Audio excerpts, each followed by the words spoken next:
Hi everyone, this is Tapasya, and let's begin our session today on a literary term, Bildungsroman. Now, a Bildungsroman is a literary term describing a formative novel about a protagonist, psychological and moral growth from their youth into adulthood. Bildungsroman novels are generally written in the first person and often features the name of protagonist directly in the title, such as Emma, Jane Eyre, and David Copperfield. You'll also find that the Bildungsroman literary genre originated in Germany. So the German word Bildung means education, and German word Roman means novel.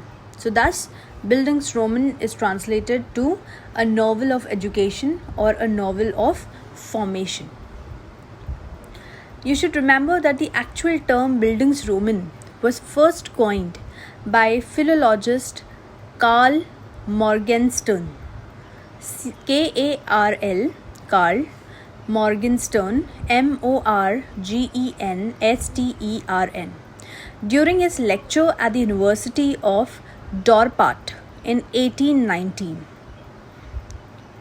And let's talk about how the Bildungsroman is being structured. So, Bildungsroman centers on the main character's transformation to reach maturity. And here's how the plot generally unfolds. So, you'll find there is a loss.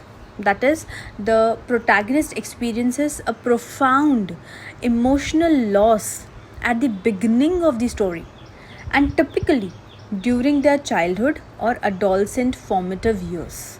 So, first structure, that is loss. The second structure that you'll find in Bildungsroman is journey. Now, this is inspired by their loss.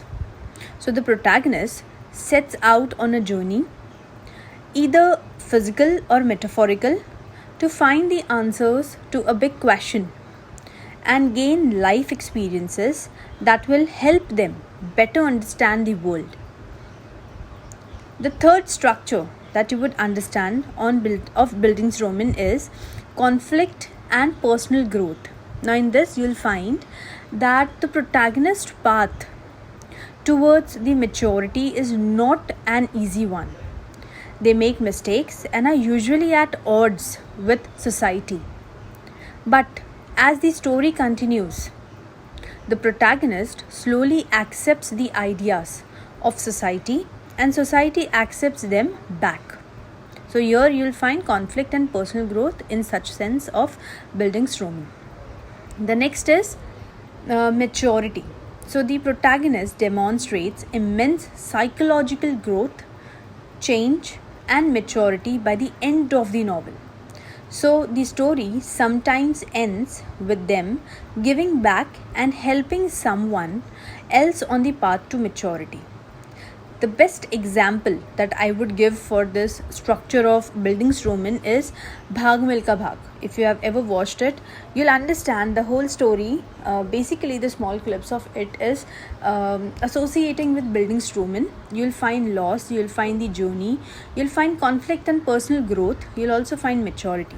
Since there are many other movies also that you could relate to, but the fine example that I could understand is of Bhag Milkha Bhag. Okay. So this is what you need to remember about Bildungsroman. So that's all for this audio. Thank you so much for listening this audio.